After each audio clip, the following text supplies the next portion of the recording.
তো হ্যালো সবাইকে, আমি আজকে একটা বিয়ার ভিডিও নিয়ে আইছি। কয়েকদিন আগে তোমরা তো দেখছোই আমি উদয়পুরে গেছিলাম। আমি একটা বিয়েতে গেছিলাম। বিয়েটা আসলে একটা মুসলমান সম্প্রদায়ের বিয়ে। এটা আসলে আমার ভাইয়ের বিয়ে। ভাই কইতে পারে, বন্ধু কইতে পারে, আমার অনেক দিনের সম্পর্ক, অনেক বছরের সম্পর্ক। এই যে তিনজন দেখতেছো, আমরা অনেক বছরের সম্পর্ক। তিনজন একদম ভাই বোনের মতোই আছি, ভাই বোনের সম্পর্কই আছি। প্রত্যেকটা প্রোগ্রামে তারা আমাকে নিমন্ত্রণ করে, আমি যাই। এই প্রথমবার আমি মুসলমান সম্প্রদায়ের কোনো বিয়েতে গেছি। বিয়েতে গিয়ে তোমার খুবই ভালো লাগছে।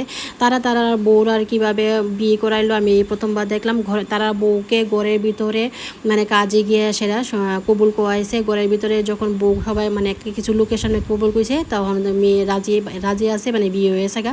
আর বাইরে জামাইরে সবাই সামনে বা মানে জামাইয়ের যা বাড়ির লোক আছে, বাইরের লোক আছে, কিছু গার্জেনের সামনে দাঁড়া করে সেটা বিয়ে করাইছে। এরকমভাবে তার বিয়েটাও কমপ্লিট হয়ে গেছে। আমি তো দেখেও খুবই ভালো লাগছে। এরকম বিয়ে তো আমি আর দেখছি না মুসলমান সম্প্রদায়ে। খুবই ভালো লাগছে। তোমরা কারা কারা এরকম বিয়ে দেখছো আমার একটু